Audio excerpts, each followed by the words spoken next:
Here is a stationary object. It's not broken down. We're using it in an experiment. To move it, we apply a force. In fact, let's go wild and apply two.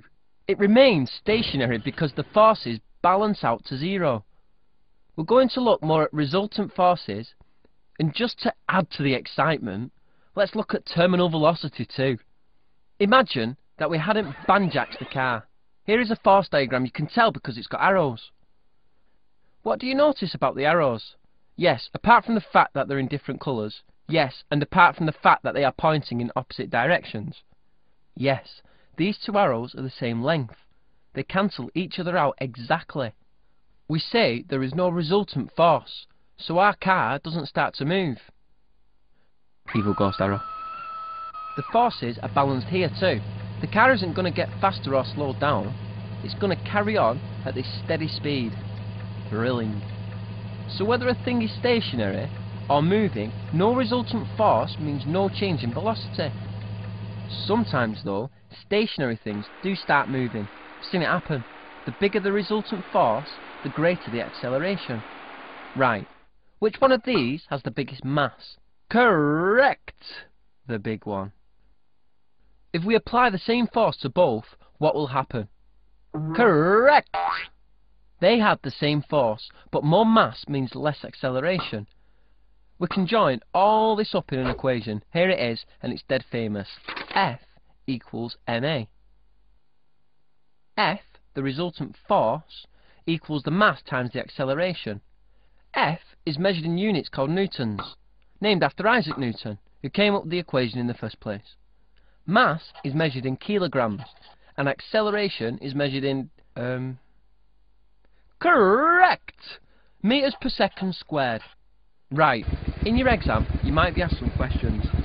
Let's calculate the acceleration of this truck. Its mass is 2,000 kilograms, and the force on it is 3,000 newtons. Force equals mass times acceleration. So do the maths, and the acceleration is 1.5 meters per second squared. Don't forget, there are lots of forces that can act on an object. Typical forces that you might come across in the exam are air resistance, friction, gravity, and one called contact force. Let's go through them all. Air resistance depends on the shape of the object and its speed. It's sometimes called drag, and it acts in the opposite direction to the motion. Car designers make cars more efficient by reducing the air resistance.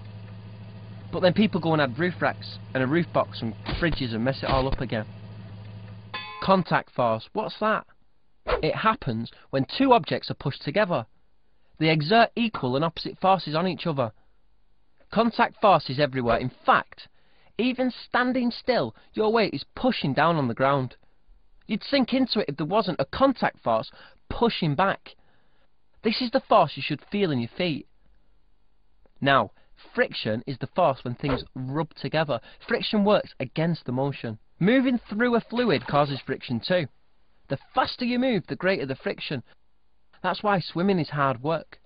Air is a fluid too, by the way. Gravity is the force that pulls objects towards the centre of the Earth. We call the force of gravity on an object its weight. The Earth pulls with a force of about 10 newtons on every kilogram of mass.